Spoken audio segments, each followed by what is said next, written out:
मित्रांनो नमस्कार. मित्रांनो या यूट्यूब चॅनलमध्ये आपले सर्वांचे मनपूर्वक स्वागत. मित्रांनो आपण बोलतो, एकदम छान बोलतो आणि आपल्याला ती बोलण्याची आवडसुद्धा असते. जेव्हाही आपण इतरांशी संवाद साधतो, मित्र मंडळीमध्ये आपण रमतो, तर नक्कीच ती अनुभूती आपल्याला खूप चांगली अनुभूती देऊन जाते. खूप चांगला अनुभव तो आपल्याला वाटतो. मित्रांनो असा जास्तीत जास्त वेळ आपला इतरांसोबत बोलण्यामध्ये जातो. पण बोलणे आणि शिकणे यातील अंतर जेव्हा आपण बघतो, तेव्हा एक गोष्ट मात्र लक्षात येते. जेही व्यक्ती जास्तीत जास्त बोलतात किंवा बोलण्यामध्ये जास्तीत जास्त वेळ देतात, तर त्यातून असे लक्षात येते की अशा व्यक्ती खूप कमी शिकतात. कारण त्यांचा बोलण्यावर जास्तीत जास्त वेळ खर्च होत असतो.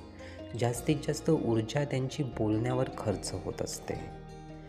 मित्रांनो जर आपली ऊर्जा ही बोलण्यावर जास्तीत जास्त खर्च झाली, तर नक्कीच आपण कोणत्या गोष्टी शिकायला पाहिजे, कोणत्या गोष्टी आपण शिकू शकतो, यासाठी आपल्याला फार कमी वेळ मिळतो.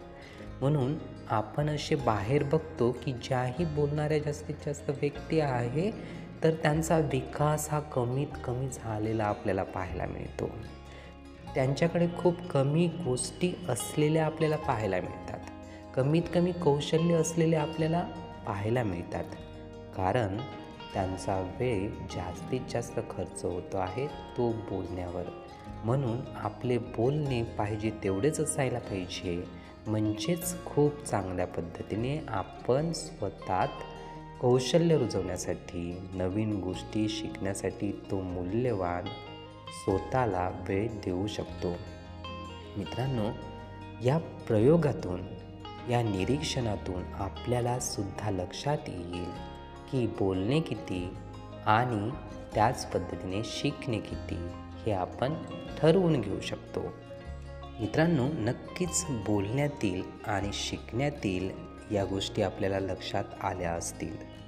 मित्रांनो हे विचार, ही माहिती नीटपणे ऐकून घेण्यासाठी आणि आपला अमूल्य वेळ देण्यासाठी आपले खूप खूप धन्यवाद. आपले जीवन खूप सुखी, सुंदर, आनंदी आणि यशस्वी होण्यासाठी आपल्याला भरभरून खूप खूप शुभेच्छा.